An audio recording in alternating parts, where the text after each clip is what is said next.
Hello বন্ধুরা, আমাদের all in one SD চ্যানেলে আপনাদের স্বাগতম। আমি দীপিকা চলে এসেছি আপনাদের জন্য তোমাদের রানী সিরিয়ালের আপডেট নিয়ে। রানী যখন অনিশার সমস্ত চক্রান্ত দুর্জয়কে নিয়ে জেনে যায়, তখনই সে নানাভাবে সেজদা ভাইকে ফোন করে এবং ভোর ভোর ডেকে নেয়, জানিয়ে দেয় দুর্জয়কে 4 ঘন্টার জন্য তার সঙ্গে চাই।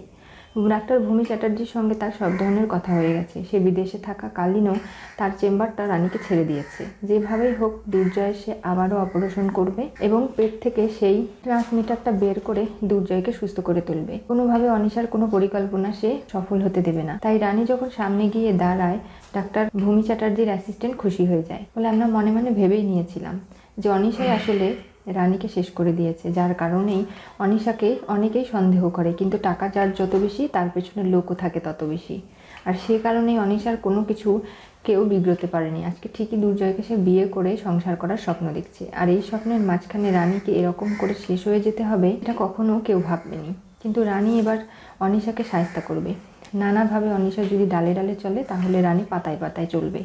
তাই সেজদা ভাইকে বলে দিয়েছে দায়িত্ব তার দুর্জয়কে আনার। কিন্তু অনিশা যেহেতু হেডফোনে সমস্ত কথা শুনতে পারে, তাই সে বুঝতে চেষ্টা করে যে রানী কি কোনো ফাঁদ পেতে দুর্জয়কে দূরে নিয়ে যাচ্ছে, যার কারণে দুর্জয় আজকে এরকম করে রানীর কাছ থেকে দূরে গিয়ে হয়তো এই ট্রান্সফরমারটা খুলে ফেলবে। এটা রানীর কোনো চাল নয় তো।